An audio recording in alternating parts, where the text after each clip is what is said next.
আজকে শুনবেন এমন একটি ভবিষ্যতের গল্প যেখানে মানুষ প্রতিটা কাজেই রোবট ব্যবহার করে, কারণ এই রোবটগুলো যে কোনো জিনিস মানুষের চাইতে অনেক ভালোভাবে করতে পারে। কিন্তু একদিন এমন কিছু ঘটে যায় যার ফলে এই রোবটগুলো মানুষের চাইতে বুদ্ধিমান হয়ে যায় এবং মানুষ পড়ে যায় সবচেয়ে বড় বিপদে। আর এমন একটি সায়েন্স ফিকশন মুভির গল্প দেখবেন আজকের এই ভিডিওতে। হাই, দিস ইজ নবীন and you are watching best of Hollywood. আর আজকের মুভি অটোমাটা।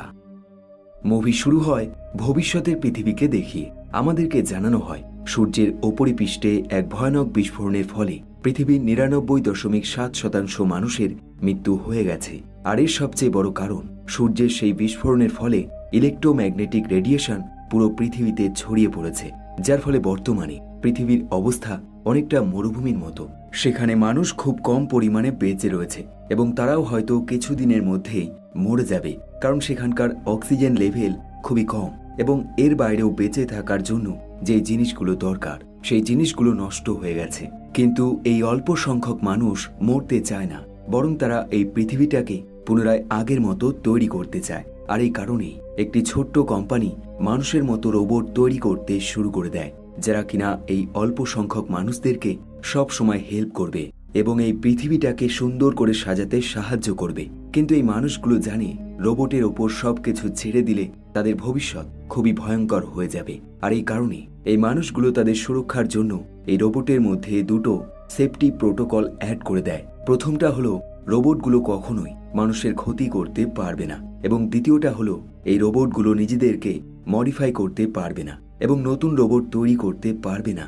এখন এই প্ল্যান মতো রোবট তৈরি হয়ে গেলে এই মানুষগুলো খুবই সুন্দরভাবে জীবন কাটাতে শুরু করে দেয়, কারণ এই রোবট এতটাই বুদ্ধিমান যার ফলে প্রত্যেকটা মানুষ এতে খুব সুন্দরভাবে উপকৃত হয়। একইভাবে এখানে তারা কৃত্রিমভাবে বৃষ্টি করানোর ব্যবস্থা করে, কারণ এই রেডিয়েশনের ফলে দীর্ঘ কয়েক বছর ধরে বৃষ্টি হচ্ছে না। অর্থাৎ এক কথায় বলতে গেলে তাদের জীবনে কোনো রকম কমতি থাকে না। আর এভাবে ২০টা বছর কেটে যায় এবং সময় চলে আসে ২০৪৪।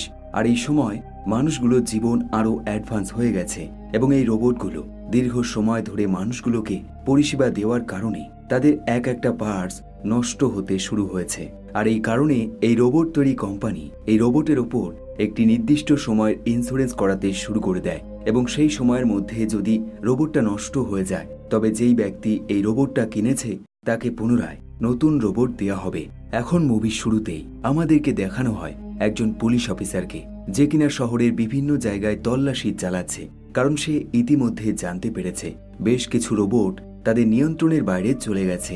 তাই সে সবার প্রথমে একটি ফ্যাক্টরিতে প্রবেশ করে এবং সেখানে গিয়ে সে লক্ষ্য করে একটি নষ্ট হয়ে যাওয়া রোবট নিজেকে ঠিক করার চেষ্টা করছে। আর এটা দেখে সে বেশ অবাক হয়ে যায়, কারণ এই রোবটগুলো কখনোই নিজেকে মডিফাই করতে পারবে না, কিন্তু তবুও সে করছে। তাই সে সঙ্গে সঙ্গে তার বন্দুক দিয়ে সেই রোবটটাকে ধ্বংস করে ফেলে।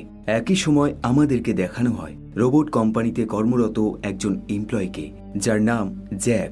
আর জ্যাক এই কোম্পানির ইন্স্যুরেন্স ইনভেস্টিগেশন ডিপার্টমেন্টে রয়েছে। তার কাজ হলো সেই সব বাড়ি গিয়ে সেই সব রোবটগুলো চেক করা যারা কিনা অভিযোগ করেছে তাদের এই রোবট নষ্ট হয়ে গেছে, এবং সে যদি চেক করে দেখে এটা সত্যি নষ্ট হয়ে গেছে তাহলে তারা সেই ফ্যামিলিকে নতুন রোবট দেবে, নয়তো পুনরায় টাকা ফেরত দিয়ে দেবে। আর জ্যাক এমন একটি বাড়িতে যায় যেখানকার ফ্যামিলি মেম্বাররা তাকে অভিযোগ করে তার এই রোবটটা তাদের বাড়ির একটি কুকুরকে মেরে ফেলেছে। এখন এই কথা শুনে জ্যাক সেই রোবটটাকে সব রকম ভাবে চেক করে, কিন্তু সে কোনো রকম ত্রুটি খুঁজে পায় না। যদিও এতে ফ্যামিলি সন্তুষ্ট হয় না, বরং সে তাকে আরো বেশি অভিযোগ করতে শুরু করে দেয়। তাই জ্যাক বাধ্য হয়ে তার হাতে একটি চাকু তুলে নেয় এবং সেই রোবটের কাছে গিয়ে তার অন্য হাতের ওপরে সেই চাকুটা ফেলে দেয়, যাতে তার হাতটা ফুটো হয়ে যায়। কিন্তু অদ্ভুত ব্যাপার, জ্যাকের হাতে আঘাত লাগার আগেই রোবটটা সেই চাকুটা ধরে ফেলে, যার ফলে জ্যাকের কোনো রকম ক্ষতি হয় না। জ্যাক তাদেরকে বলে, আমি সব রকম পরীক্ষা করে দেখেছি, তোমার এই রোবটে কোনো রকম ত্রুটি নেই, তাই আমার বিশ্বাস এটা তোমাদেরকে কোনো রকম ক্ষতি করবে না। আর এই কারণে তুমি ইন্স্যুরেন্স ক্লেম করতে পারবে না। এখন এরপর জ্যাক তার বাড়িতে ফিরে আসে। এখানে আমরা দেখি তার স্ত্রী বর্তমানে প্রেগনেন্ট, আর এই কারণে সে তাড়াতাড়ি বাড়িতে চলে এসছে। তার স্ত্রীর ইচ্ছে যখন তার এই সন্তানের জন্ম হয়ে যাবে তখন সেও একটি রোবট কিনে আনবে, যেটা কিনা তার সন্তানকে খেয়াল রাখবে। এমনটা হলে সে তার জব মন দিয়ে করতে পারবে। কিন্তু এতে জ্যাক কোনো রকম রেসপন্স করে না। এখানে বলে দিই, এই ভিডিওটি স্পন্সর করেছে মোস্টপ্লে। মোস্টপ্লে হলো ভারত ও বাংলাদেশের খুবই বিশ্বস্ত এবং জনপ্রিয় অনলাইন গেমিং অ্যাপ, যার ব্র্যান্ড অ্যাম্বাসেডর হলেন অভিনেত্রী মধুমিতা সরকার। এখনই রেজিস্ট্রেশন করলে পাবেন 150 টাকা ফ্রি বোনাস। তাছাড়াও সাইন আপ করে আমার প্রোমো কোড INR150 ব্যবহার করলে পাবেন আরো 150 টাকা ফ্রি বোনাস। মোস্টপ্লে দিচ্ছে প্রথম ডিপোজিটে 100% বোনাস এবং দৈনিক 25% রিলোড বোনাস। আর এই IPL এ প্রেডিক্ট করে জিতে নিন 5 কোটি টাকা পর্যন্ত। মোস্টপ্লেতে প্রতি রেফারে 1200 টাকা আনলিমিটেড। তাছাড়াও টাকা ডিপোজিট এবং উইথড্রর জন্য উভয় ক্ষেত্রেই বাংলাদেশ হলে বিকাশ, নগদ, রকেট, উপায় এবং ইন্ডিয়া হলে PhonePe, Google pay, UPI bank ব্যবহার করতে পারবেন। আমার পিন কমেন্ট থেকে মোস্টপ্লে অ্যাপের বিনামূল্যে রেজিস্ট্রেশন করুন এবং উপার্জনের যাত্রা শুরু করুন। তবে ইনভেস্ট করার আগে যাচাই করে নেবে, কারণ এগুলো বিপজ্জনক হতে পারে। সকাল হলে জ্যাকের ফোনে একটি মেসেজ আসে, আর এই মেসেজে লেখা থাকে একজন পুলিশ অফিসার একটি রোবট খুঁজে পেয়েছে, যার মধ্যে কিছু অবাক করার মতো জিনিস সে দেখেছে।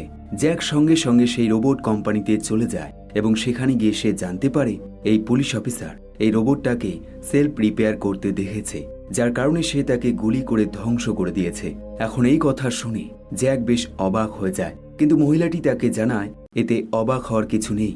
সে পরীক্ষা করে দেখেছে এই রোবটের মধ্যে কেউ আলাদা করে বেশ কিছু নতুন পার্টস অ্যাড করেছে। কিন্তু জ্যাক এই জিনিসটাকে সাধারণভাবে নেয় না, কারণ সে জানে এই রোবটটা তাদের প্রোটোকল নাম্বার 2 লঙ্ঘন করেছে, আর এটা খুবই ভয়ানক একটি ব্যাপার। তাই সে সঙ্গে সঙ্গে তার বস রবার্টের সাথে দেখা করে এবং তাকে এই পুরো ঘটনা বুঝিয়ে বলে দেয়। রবার্ট তাকে নির্দেশ দেয় সে যেন সেই মানুষটিকে খুঁজে বের করে যে কিনা এই রোবটের মধ্যে নতুন পার্টস অ্যাড করেছে। রবার্ট তাকে বলে, যদি তুমি এই কাজটা করতে পারো তবে তোমায় আমি তোমার পছন্দের মতো জায়গায় ট্রান্সফার করে দেব।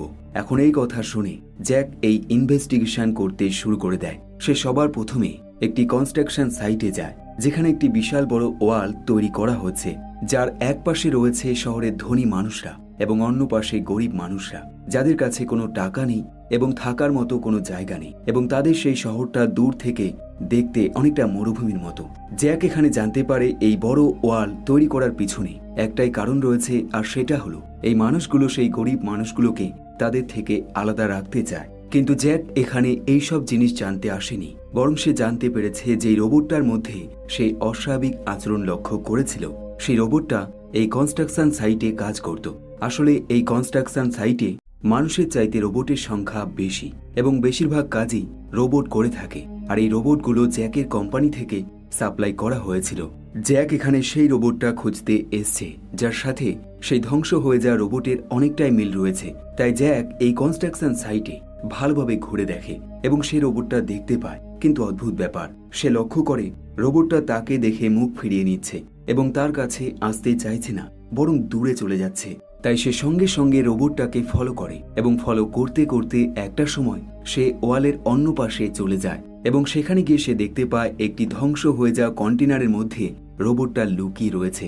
জ্যাক রোবটটার সাথে কথা বলার চেষ্টা করে, কিন্তু রোবটটা তার সাথে কথা বলে না, বরং সে অবাক করে দিয়ে নিজের গায়ে আগুন লাগিয়ে দেয় এবং নিজেকে ধ্বংস করে ফেলে। এখন জ্যাক সেই ধ্বংস রোবটটা পুনরায় তার ল্যাবে নিয়ে যায় এবং সেখানে থাকা সায়েন্টিস্ট এই পুরো রোবটটাকে ভালোভাবে চেক করে এবং সেই জিনিসটা খুঁজে বের করার চেষ্টা করে যেটা বাকি রোবটের মধ্যে নেই। তারা লক্ষ্য করে একটি গোলাকার ব্যাটারি রয়েছে, যেটা আসলে একটি নিউক্লিয়ার ব্যাটারি, এবং এই ব্যাটারি স্যাটেলাইটে ব্যবহার করা হয়, অর্থাৎ এই ব্যাটারিটা অনেক পাওয়ারফুল ব্যাটারি। এখন এখানে থাকা মহিলা সায়েন্টিস্ট জানায় এই ব্যাটারিটা যতটা পাওয়ারফুল, এটাকে খুঁজে পাওয়া ততটাই কঠিন, কারণ এটা খুব কম পরিমাণে পাওয়া যায় এবং এটা মানুষ তখন ব্যবহার করতে চায় যখন সেই মানুষটি অনেক বেশি পরিমাণে শক্তি তৈরি করতে চায়। এখন জ্যাক সেই রোবটটাকে পুনরায় ঠিক করে এবং তাকে দুটো প্রশ্ন করে। প্রথম প্রশ্ন হলো তার মালিক কে, এবং দ্বিতীয় প্রশ্ন হলো সে নিজেকে কেন আগুন লাগিয়ে ধ্বংস করে দিল।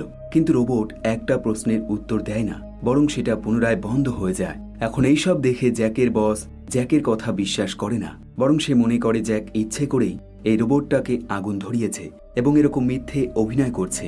আর এমনটা মনে হওয়ার অনেক রকম কারণ রয়েছে, কারণ গত 23 বছর ধরে একটা রোবটও এরকম আচরণ করেনি, এবং তাছাড়াও যেই দুটো প্রোটোকল তারা সেট করেছে সেটা মডিফাই করা কোনো মানুষের দ্বারা সম্ভব নয় এবং রোবটের দ্বারাও সম্ভব নয়। কিন্তু জ্যাকের মনের সংশয় দূর হয় না, কারণ যেই জিনিসটা সে নিজের চোখে দেখেছে সেটা সে কিভাবে অস্বীকার করতে পারে। তাই রাত হলে সে তার স্ত্রীর সাথে দেখা করে এবং তাকে বোঝায় তাদের উচিত খুব শীঘ্রই এই শহর ছেড়ে অন্য কোথাও চলে যাওয়া, কারণ এখানে রোবটের পরিমাণ দিন দিন বেড়ে চলেছে এবং এখানে তাদের সন্তানের জন্ম হলে সেটা মোটেও ভালো হবে না।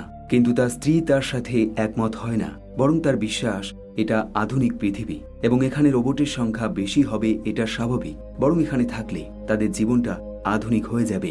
কিন্তু জ্যাকের মনে শান্তি আসে না, তাই সে সেই রাতেই সেই ফ্যাক্টরিতে চলে যায় যেখানে পুলিশ অফিসার প্রথম সেই রোবটটাকে নিজেকে ঠিক করতে দেখেছিল। জ্যাক সেখানে গিয়ে চারিপাশটা ভালোভাবে তদন্ত করে এবং খুঁজে পায় ঠিক একই রকম নিউক্লিয়ার ব্যাটারি যেমনটা সে দ্বিতীয় রোবটের মধ্যে পেয়েছিল। জ্যাক বেশ অবাক হয়ে যায় এবং সে বুঝতে পারে যে রোবটগুলো মডিফাই করা হয়েছে তার মধ্যে এই নিউক্লিয়ার ব্যাটারি রয়েছে, অর্থাৎ কেউ তো রয়েছে যে কিনা এই নিউক্লিয়ার ব্যাটারি রোবটের মধ্যে প্রবেশ করাচ্ছে। এখন এরপর জ্যাক সোজা সেই পুলিশ অফিসারের সাথে দেখা করে যে কিনা রোবটের গায়ে গুলি চালিয়েছিল এবং তাকে এই নিউক্লিয়ার ব্যাটারির সম্বন্ধে জানিয়ে দেয়। একইভাবে তাকে রিকোয়েস্ট করে সে যেন সেই মানুষটিকে খুঁজতে সাহায্য করে যে কিনা এই রোবটগুলোকে মডিফাই করছে। পুলিশ অফিসার জ্যাককে একটি মহিলার কাছে নিয়ে যায় এবং এখানে এসে জ্যাক লক্ষ্য করে এই মহিলাটি একটি আধুনিক রোবট কিনেছে এবং এই রোবটটা এতটাই আধুনিক যার ফলে এটা মানুষের ওপর অ্যাটাক করতে পারে এবং একইভাবে অন্য রোবট মডিফাই করতে পারে। আর তাছাড়াও এই রোবটটা দেখতে বাকি রোবটের মতো নয়, বরং একটি মেয়ের রূপ। এখন পুলিশ অফিসার এই মহিলাটিকে জিজ্ঞাসা করে সে এই রোবট কোথা থেকে কিনেছে এবং এটা কে তৈরি করেছে, কিন্তু মহিলাটি কোনো কিছুই বলে না, যার ফলে পুলিশ অফিসার রেগে গিয়ে রোবটের গায়ে গুলি মারে এবং রোবটটার একটা পা নষ্ট করে দেয়। এখন এই দৃশ্য দেখে জ্যাক খুব রেগে যায়, কারণ সে এমনভাবে কখনোই তদন্ত করতে চায়নি। কিন্তু পুলিশ অফিসার তাকে বোঝায় সে রোবটটাকে গুলি মেরেছে কারণ এই মহিলাটি এখন রোবটটাকে ঠিক করতে সেই জায়গায় নিয়ে যাবে যেখান থেকে সে এটা কিনেছে এবং তারপর আমরা সেই মহিলাটিকে ফলো করব এবং এই রোবট তৈরি যে করেছে তার কাছে আমরা পৌঁছে যাব। জ্যাক নিজেকে শান্ত করে এবং পুলিশ অফিসারের প্ল্যান মতো কাজ করতে শুরু করে দেয়। তারা মহিলাটির গাড়ি লক্ষ্য করে এগিয়ে যায় এবং সেখানে গিয়ে তারা আরো একটি মহিলাকে দেখতে পায় যার নাম ডুপ্রে, আর এই মহিলাটি একজন ডাক্তার। জ্যাক তাকে সরাসরি প্রশ্ন করে এই নতুন আপডেট মডেলটি অর্থাৎ এই রোবটটি কে বানিয়েছে। মহিলাটি তাকে জানায় আমি এই ব্যাপারে কিছুই জানি না, কিন্তু আমার মনে হয় এই নতুন আপডেট আমাদের জীবনটাকে আরো সহজ করে দেবে। এখন জ্যাক তাদের সেই রোবটগুলোর সম্বন্ধেও বলতে শুরু করে দেয় যেগুলো তাদের প্রোটোকল লঙ্ঘন করেছে এবং একইভাবে সেই নিউক্লিয়ার ব্যাটারিও দেখিয়ে দেয় যেটা কিনা তারা সেই রোবটের মধ্যে দিয়ে পেয়েছিল। জ্যাক তাকে স্পষ্টভাবে জানিয়ে দেয় এই নতুন আপডেট তাদের ভবিষ্যতের জন্য মোটেও ভালো নয়, তাই সে সেই মানুষটিকে খুঁজছে যে এই রোবট মডিফাই করেছে এবং মহিলাটিকে অফার করে সে যদি সেই মানুষটিকে খুঁজতে সাহায্য করে তবে সে তাকে এই নিউক্লিয়ার ব্যাটারিটা দিয়ে দেবে যার দাম অনেক বেশি। আর এই বলে সে এখান থেকে চলে যায়। এরপর জ্যাক ডিসাইড করে নেয় এই মিশন সে কমপ্লিট করার পর তার স্ত্রীকে নিয়ে এই শহর থেকে দূরে অন্য কোথাও চলে যাবে। পরের দিন সকালে জ্যাক তার বসকে তার এই সমস্ত রকম রিসার্চ করা ইনফরমেশন দিয়ে দেয়। একইভাবে তার বস তাকে জানায় এই মিশনটা যেন সে তাড়াতাড়ি কমপ্লিট করে। পরের দিন জ্যাকের কাছে ডক্টর ডুপ্রের একটি মেসেজ আসে।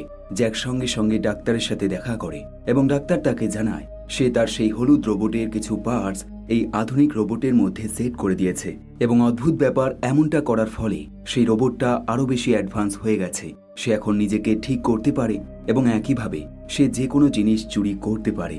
এখন এইসব শুনে জ্যাক বেশ অবাক হয়ে যায়। আর ঠিক তখনই তাদের এই রুমের দরজায় কলিং বেলের আওয়াজ হয়। ডাক্তার সঙ্গে সঙ্গে দরজাটা খোলে এবং অদ্ভুত ব্যাপার দুটো বাচ্চা ছেলে হাতে বন্দুক নিয়ে দাঁড়িয়ে থাকে এবং সঙ্গে সঙ্গে ডাক্তারকে গুলি করে মেরে ফেলে। এখন এই দৃশ্য দেখে জ্যাক সঙ্গে সঙ্গে নিজের জীবন বাঁচিয়ে পালাতে শুরু করে দেয় এবং একটা সময় সে উপায় না পেয়ে একটি চলন্ত গাড়ির ওপর উঠে পড়ে। কিন্তু সে যখন গাড়ির সামনের দিকে তাকায় সে অবাক হয়ে যায়, কারণ এই গাড়িটিতে যেই ড্রাইভারটা রয়েছে সে আর কেউ নয়, স্বয়ং সেই অ্যাডভান্স রোবটটা, এবং সে গাড়িটিকে অনেকটা ভিডিও গেমের মতো চালাচ্ছে, অর্থাৎ এই গাড়ির গতিবেগ অনেক বেশি। এখন এমন অবস্থায় পেছন থেকে বেশ কিছু মানুষ তাদের উপর গুলি ফায়ার করতে শুরু করে দেয়। জ্যাক কিছুই বুঝতে পারে না এবং ঠিক তখনই এই গাড়িটা একটি বড়সড় অ্যাক্সিডেন্ট করে এবং জ্যাক বেশ আহত হয়ে যায়। পরের দিন সকালে জ্যাকের যখন জ্ঞান ফেরে সে লক্ষ্য করে তার সামনে একটা নয়, দুটো নয়, বরং চারটে সেই অ্যাডভান্স রোবট দাঁড়িয়ে রয়েছে এবং তারা তাকে একটি হুইল চেয়ারে বসিয়ে কোথাও নিয়ে যাচ্ছে। এবং তার চেয়েও অবাক করার বিষয়, সে বর্তমানে যেখানে রয়েছে তার চারপাশটা কোনো কিছুই দেখা যাচ্ছে না, পুরো ফাঁকা মরুভূমির মতো, এমনকি চারিদিকটা সাদা মেঘের মতো কিছু দেখা যাচ্ছে। জ্যাক চিৎকার করে সেই রোবটগুলোকে পুনরায় তাকে শহরে নিয়ে যেতে বলে, কিন্তু রোবটগুলো তাকে জানিয়ে দেয় বর্তমানে শহরের পরিস্থিতি খুবই খারাপ এবং সেই শহরে সে এখন যেতে পারবে না। আর এই কথা শুনে জ্যাক রেগে যায়। সে বলে, তোমরা কখনোই এটা ঠিক করতে পারো না যে আমি কোথায় যাব আর কি করব। আর এই বলে সে একা একাই হাঁটতে শুরু করে দেয়। এখন যেহেতু জ্যাক অ্যাক্সিডেন্টের কারণে খুব বেশি আহত হয়ে গেছে, তাই সে বেশি দূর হাঁটতে পারে না এবং কিছুটা গিয়ে সে মাটিতে পড়ে যায়। এখন এই দৃশ্য দেখে রোবটগুলো পুনরায় তাকে সেই হুইল চেয়ারে বসিয়ে টানতে শুরু করে দেয় এবং রাত হলে এই রোবটগুলো জ্যাককে কিছু পোকামাকড় খেতে দেয় এবং তারপর তাকে জল খেতে দেয়। আসলে এই রোবটগুলোর প্রথম দায়িত্ব হলো মানুষকে রক্ষা করা এবং তারা ভালোভাবে জানে মানুষ কিভাবে জীবিত থাকতে পারবে, তাই তারা তাকে খাবার খাওয়ায় এবং তারপর জল খাওয়ায়। সকাল হলে এই রোবটগুলো আবারও তাকে খাবার খাওয়াতে শুরু করে দেয়। জ্যাক লক্ষ্য করে এবারও তাকে সেই একই রকম পোকামাকড় খাওয়ানোর চেষ্টা চলছে, তাই সে তার ব্যাগে ভালো কিছু খাবার খোঁজার চেষ্টা করে এবং তখনই তার চোখ যায় একটি ডিভাইসের উপর, যার সাহায্যে সে এখানকার লোকেশন অন্য কোথাও সেন্ড করতে পারবে। তাই সে সবার প্রথমে একটি রোবটকে জল নিয়ে আসতে বলে এবং এই সুযোগে সে সেই ডিভাইসের সাহায্যে তার বসের কাছে এখানকার লোকেশন পাঠিয়ে দেয় এবং জানিয়ে দেয় সে এখন কোথায় রয়েছে। এখন তার বস যখন এই লোকেশন পেয়ে যায়, সে সঙ্গে সঙ্গে সেই পুলিশ অফিসারকে সেখানে পাঠিয়ে দেয়। অন্যদিকে একই সময় জ্যাকের স্ত্রী খুব বেশি অসুস্থ হয়ে যায়, কারণ তার ডেলিভারির সময় চলে আসে, যার ফলে তার শরীর আরো বেশি অসুস্থ হয়ে যায়। এদিকে পুলিশ অফিসার এবং তার সহযোগী সেই লোকেশনে পৌঁছে যায়, কিন্তু তারা লক্ষ্য করে এখানে কোনো মানুষজন নেই, বরং কিছু ধ্বংস হয়ে যাওয়া গাড়ি রয়েছে, যার মধ্যে মানুষগুলো মরে রয়েছে। এখন এর মধ্যে তার সহযোগী তাকে জানায় তাদের সিগন্যাল রেডিও অ্যাক্টিভ জোন থেকে আসছে, অর্থাৎ জ্যাক সেই দিকে চলে গেছে যেখানে কোনো মানুষজন নেই এবং রেডিয়েশনের পরিমাণ অনেক বেশি। একই সময় সেই রোবটগুলো জ্যাককে টানতে টানতে এগিয়ে নিয়ে যায় এবং এমন অবস্থায় সে অনুভব করে তার সেই ডিভাইসটা একটি নোটিফিকেশন এসছে। সে বুঝতে পারে রেস্কিউ টিম কাছাকাছি চলে এসছে, তাই সে রোবটগুলোকে মিথ্যে বলে এবং টয়লেট করার নাম করে সে তাদের থেকে দূরে চলে যায় এবং সেখানে গিয়ে সেই ফ্লেয়ার গান ফায়ার করে, যাতে দূরে থাকা সেই পুলিশ অফিসার তার এই লোকেশন খুঁজে পায় এবং জ্যাকের এই প্ল্যানে কাজ হয়। পুলিশ অফিসার তাদের লোকেশন খুঁজে পেয়ে যায়, কিন্তু এমনটা করতে গিয়ে রোবটগুলো এটা লক্ষ্য করে যে জ্যাক আকাশে ফ্লেয়ার গান ফায়ার করেছে, তাই তারা জ্যাকের সাথে সাথেই ঘুরতে শুরু করে দেয়। যদিও জ্যাক তাদেরকে ফলো করতে মানা করে, কিন্তু এই রোবটগুলো তার কথা শোনে না, যার ফলে জ্যাক একটা রোবটের গায়ে সজোরে আঘাত করে এবং এর ফলে রোবটের ভিতর থেকে সেই নিউক্লিয়ার ব্যাটারি বেরিয়ে আসে। এখন এইসবের মধ্যে পুলিশ অফিসারের গাড়ি এখানে চলে আসে, কিন্তু অদ্ভুত ব্যাপার, সে জ্যাককে কোনো রকম হেল্প করে না, বরং তাকে মারতে শুরু করে দেয় এবং একইভাবে সেই নিউক্লিয়ার ব্যাটারিটাও সে নিয়ে নেয়। আসলে এই পুলিশ অফিসার মনে করে এই রোবটগুলো জ্যাক তৈরি করেছে এবং সে এই প্ল্যানে জড়িত রয়েছে। এখন জ্যাক তার কাছে রিকোয়েস্ট করে এবং তাকে বোঝানোর চেষ্টা করে, কিন্তু পুলিশ অফিসার তার কথা শোনে না, বরং সে রোবটগুলোর ওপর ফায়ার করতে শুরু করে দেয়। আর এটা দেখে জ্যাক খুব রেগে যায়, তাই সে তার ফ্লেয়ার গান দিয়ে পুলিশ অফিসারকে মেরে ফেলে এবং তার সহযোগীকে তাকে সাহায্য করতে বলে, কিন্তু পুলিশ অফিসারের সহযোগী জ্যাকের কথা শোনে না, বরং সে নিউক্লিয়ার ব্যাটারিটা নিয়ে এখান থেকে পালিয়ে যায়। এখন এই রোবটগুলো তাদের ধ্বংস হয়ে যাওয়া পার্টসগুলো নিজেরাই ঠিক করতে শুরু করে দেয় এবং মুখে একটা কথাই বলতে থাকে, আর সেটা হলো তাদের সেই নিউক্লিয়ার ব্যাটারিটা দরকার। এখন এমন অবস্থায় জ্যাক তাদেরকে রিকোয়েস্ট করে তারা যেন তাকে পুনরায় শহরে নিয়ে যায়, কিন্তু এই রোবটগুলো তার একটা কথাও শোনে না। আর এইসব দেখে জ্যাক পুরো পাগলের মতো হয়ে যায়, কারণ প্রথমত এখানকার তাপমাত্রা অনেক বেশি এবং এখানে কোনো জনবসতি নেই, বরং চারিদিকে শুধু মাঠের মতো ফাঁকা জায়গা রয়েছে। তাই তার মাথা কাজ করা বন্ধ করে দেয় এবং সে বুঝতে পারে না সে কি করবে। আর এমন ভাবেই আরো একটা রাত চলে আসে এবং জ্যাকের মাথায় একটি নতুন বুদ্ধি চলে আসে। জ্যাক জানে এই রোবটগুলো সেই নিউক্লিয়ার ব্যাটারিটা পুনরায় পেতে চায়, তাই সে তাদের সাথে একটা ডিল করে। সে তাদেরকে বলে, আমি তোমাদের সেই নিউক্লিয়ার ব্যাটারি পুনরায় ফিরিয়ে দেব, কিন্তু তার আগে তোমাদেরকে আমার সেই শহরে নিয়ে যেতে হবে। আসলে জ্যাকের স্ত্রী বর্তমানে প্রেগনেন্ট, আর এটা জ্যাক ভালোভাবে জানে, তাই সে যে করেই হোক শহরে ফিরতে চায়। এখন এই প্ল্যানে রোবটগুলো রাজি হয়ে যায়। অন্যদিকে পুলিশ অফিসারের সেই সহযোগী জ্যাকের বস, যার নাম রবার্ট, তাকে সবকিছু জানিয়ে দেয় যে কিভাবে এই সব কিছুর পিছনে জ্যাকের হাত রয়েছে।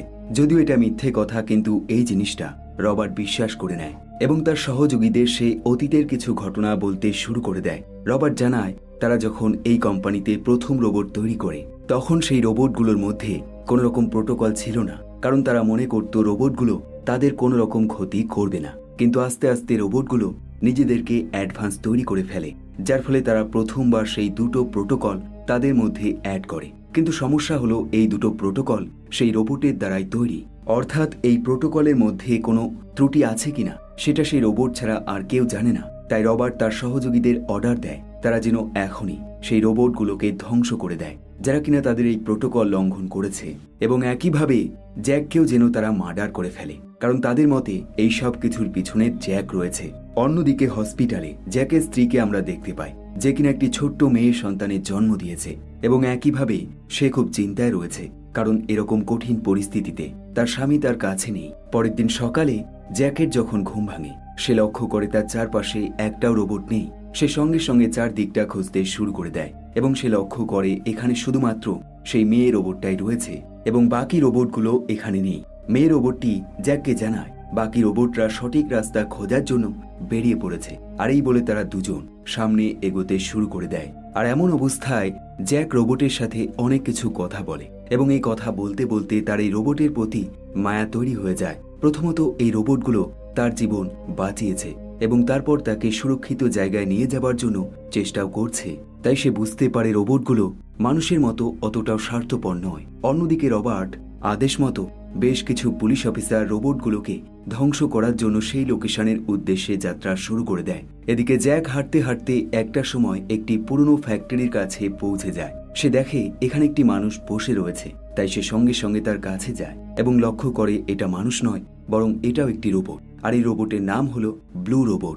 জ্যাক এখানে জানতে পারে এই রোবটটাই প্রত্যেকটা আধুনিক রোবট তৈরি করেছে। জ্যাক সবার প্রথমে ফ্যাক্টরির ভিতরে প্রবেশ করে, এবং সেখানে অনেক ছোট্ট ছোট্ট পার্টস সে খুঁজে পায়, যেগুলো কিনা এই রোবটের মধ্যে লাগানো থাকে। সে ভালোভাবে বুঝতে পারে এই ফ্যাক্টরির মধ্যেই এই রোবটগুলোকে তৈরি করা হয়েছে। জ্যাক এটা ভেবে অবাক হয় যে সে এতদিন মনে করছিল এরকম অ্যাডভান্স রোবট তৈরির পিছনে কোনো মানুষের হাত রয়েছে, কিন্তু আজকে সে জানতে পারল এটা কোনো মানুষের কাজ নয়, বরং একটি রোবটের কাজ। আর এইসব দেখে জ্যাকের মোটেও ভালো লাগে না। সে বেশ কয়েকদিন ধরে শুধুমাত্র রোবট এবং এই মেশিনগুলোই দেখে যাচ্ছে। তার স্ত্রীর কথা মনে পড়ে যায়, তাই সে সঙ্গে সঙ্গে ফ্যাক্টরির বাইরে গিয়ে সেখানে থাকা একটি ধ্বংস গাড়িতে করে এখান থেকে চলে যাবার চেষ্টা করে, কিন্তু গাড়িটা অনেক দিন ধরে নষ্ট হয়ে পড়ে রয়েছে, যার ফলে সে সেটা ঠিক করতে পারবে না। জ্যাক বেশ হতাশ হয়ে যায়। সে বুঝতে পারে তার মৃত্যু এখানেই হতে চলেছে। আর এমন অবস্থায় সেই ব্লু রোবট তার কাছে এগিয়ে আসে এবং তাকে বোঝায় এই পৃথিবীতে একটা মানুষও চিরজীবন বেঁচে থাকবে না, কিন্তু রোবট একমাত্র যাদের কখনো মৃত্যু হবে না। তাই ভবিষ্যতে আমরা এখানে রাজ করব, আর এটা তোমাকে মানতেই হবে। রোবটটা তাকে আরো বলে পৃথিবীর অর্ধেক অংশটাই রেডিয়েশনে ভরে গেছে, যেখানে মানুষ যেতে পারবে না, কিন্তু আমরা যেতে পারবো। তাই তুমি আমায় সেই নিউক্লিয়ার ব্যাটারিটা দিয়ে দাও, কারণ আমরা সেই রেডিয়েশনের জায়গায় যেতে চাই। জ্যাক রোবটের কথা শুনে কোনো রকম বিরোধ করে না, বরং তার বিশ্বাস হয়ে যায় এবং সে বিশ্বাস করে নেয় এই রোবটগুলো মানুষের সাথে মিলেমিশে থাকতে চায়। তাই তার কাছে থাকা সেই নিউক্লিয়ার ব্যাটারিটা এই রোবটটাকে দিয়ে দেয়। অন্যদিকে সন্ধ্যা হলে রবার্টের লোকেরা সেই পুলিশের মৃতদেহের স্থানে পৌঁছে যায়, আর এদের মধ্যে রবার্টও থাকে। কিন্তু রবার্ট লক্ষ্য করে তাদের এই গাড়িতে জ্যাকের স্ত্রী এবং তার ছোট্ট সন্তান রয়েছে, এবং তারা এদের দুজনকে কিডন্যাপ করেছে। আর এই জিনিসটা রবার্টের ভালো লাগে না, কারণ তার সমস্যা জ্যাককে নিয়ে, কিন্তু তার ফ্যামিলিকে নিয়ে নয়। তাই সে এর প্রতিবাদ করে, কিন্তু তার বিরুদ্ধে থাকা মানুষের সংখ্যা অনেক বেশি থাকে। তাই তারা খুব সহজেই রবার্টকে মেরে ফেলে, এবং তারপর তারা জ্যাক এবং সেই রোবটগুলোকে খোঁজার জন্য বেরিয়ে পড়ে। একই সময় ফ্যাক্টরিতে সেই রোবটগুলো আরও একটি অ্যাডভান্স রোবট তৈরি করে ফেলে, এবং যখন তারা সেই রোবটের মধ্যে নিউক্লিয়ার ব্যাটারি লাগিয়ে দেয়, তখন সেটা সম্পূর্ণ তৈরি হয়ে যায়। পরের দিন সকাল হলে জ্যাকের যখন ঘুম ভাঙে, সে লক্ষ্য করে এই রোবটগুলো তাদের নতুন রোবটের সাহায্যে সেই পুরনো গাড়িটাও ঠিক করে ফেলেছে। অর্থাৎ সে এখন এই গাড়ি করে পুনরায় শহরে ফিরতে পারবে। জ্যাক বেশ খুশি হয়ে যায় এবং এই গাড়ি করে তার যাত্রা শুরু করে দেয়। কিন্তু মাঝ রাস্তায় সে গাড়ি থামিয়ে দেয় যখন সে লক্ষ্য করে তার বস রবার্ট সেখানে পড়ে রয়েছে। সে কাছে গেলে লক্ষ্য করে তার বস এখনো জীবিত রয়েছে, এবং রবার্ট জ্যাককে সবকিছু জানিয়ে দেয় এবং বলে দেয় কিভাবে তার সেই পুলিশ অফিসারগুলো তার স্ত্রী এবং তার ছোট্ট সন্তানকে কিডন্যাপ করে নিয়েছে, এবং এখন তারা কোন দিকে রয়েছে। জ্যাক যে কিনা একটা সময় খুবই দুর্বল ছিল, সে তার ফ্যামিলির এরকম বিপদের কথা শুনে তার মধ্যে রাগ তৈরি হয়ে যায়। অন্যদিকে সেই পুলিশ অফিসারগুলো জ্যাককে খুঁজতে খুঁজতে সেই ফ্যাক্টরির কাছে পৌঁছে যায়। তারা সবার প্রথমে রোবটগুলোকে দেখে তাদের দিকে গুলি চালাতে শুরু করে দেয়, কিন্তু এই রোবটগুলো এই মানুষগুলোর একটা কথাও শোনে না, যার ফলে এরা এই রোবটগুলোকে এক এক করে ধ্বংস করতে শুরু করে দেয়। এখন এই পরিস্থিতি দেখে সেই মেয়ে রোবটটি তাদের সামনে এগিয়ে আসে, কিন্তু এই মানুষগুলো এই মেয়ে রোবটটাকেও অনেকগুলো গুলি মারে। এখন এই পরিস্থিতির মধ্যে জ্যাক দূর থেকে গাড়ি চালিয়ে তাদের উপর অ্যাটাক করে এবং সঙ্গে সঙ্গে 4 জন মানুষের মধ্যে 2 জনকে সেখানেই মার্ডার করে ফেলে। কিন্তু বাকি 2 জন পুলিশ অফিসার জ্যাকের গায়ে গুলি চালিয়ে দেয়, যার ফলে সে আর লড়াই করতে পারে না। এখন এইসব দেখে সেই অ্যাডভান্স রোবটটি যাকে ইতিমধ্যে তৈরি করা হয়েছে সে এদের সাথে লড়াই করতে শুরু করে দেয় এবং এক এক করে 2 জনকেই সেই খাদের মধ্যে ফেলে দেয় যেখানে রেডিয়েশন রয়েছে, যার ফলে এরা 2 জন খুব সহজেই মরে যায়। কিন্তু এই রোবটটা জ্যাকের ওপর হামলা করে না, কারণ সে ভালোভাবে জানে জ্যাক তাদের ক্ষতি চায় না। এখন এই কঠিন পরিস্থিতির মধ্যে জ্যাক তার স্ত্রী এবং তার ছোট্ট সন্তানকে দেখতে পেয়ে খুব খুশি হয়ে যায়। সে তার সন্তানটিকে জড়িয়ে ধরে। এখন এর মধ্যে সেই মেয়ে রোবটটি তার কাছে আসে। আসলে এই মেয়ে রোবটটিও মানুষের মতো ফিলিংসগুলো ভালোভাবে বুঝতে পারে, তাই সে বেশ ভাবুক হয়ে যায়। এরপর জ্যাক এই মেয়ে রোবটটা এবং সেই নতুন অ্যাডভান্স রোবটটাকে সেই দিকে পাঠিয়ে দেয় যেদিকে রেডিয়েশন খুব বেশি পরিমাণে রয়েছে, কারণ সে জানে রোবটগুলো সেখানে সুরক্ষিত থাকবে। কারণ রেডিয়েশন বেশি থাকার কারণে সেখানে মানুষ যেতে পারবে না এবং মানুষ তাদেরকে অত্যাচার করতেও পারবে না। এরপর জ্যাক তার ফ্যামিলিকে নিয়ে সেই রোবটের ঠিক করা গাড়িতে করে পুনরায় শহরের উদ্দেশ্যে যাত্রা শুরু করে দেয়, শুধুমাত্র এই আশায় যে পৃথিবী পুনরায় ঠিক হয়ে যাবে এবং তাদের ফ্যামিলি একটি সুরক্ষিত জীবন ফিরে পাবে। আর এভাবেই এই মুভির গল্পটা এখানেই শেষ হয়ে যায়। কমেন্ট করে জানাতে পারেন এই ভিডিওটি আপনার কেমন লাগলো। সবশেষে ধন্যবাদ আপনাকে ভিডিওটি শেষ পর্যন্ত দেখার জন্য। আবার দেখা হবে নতুন একটি ভিডিওর সাথে, নতুন একটি গল্পের সাথে। দেখতে থাকুন বেস্ট অফ হলিউড।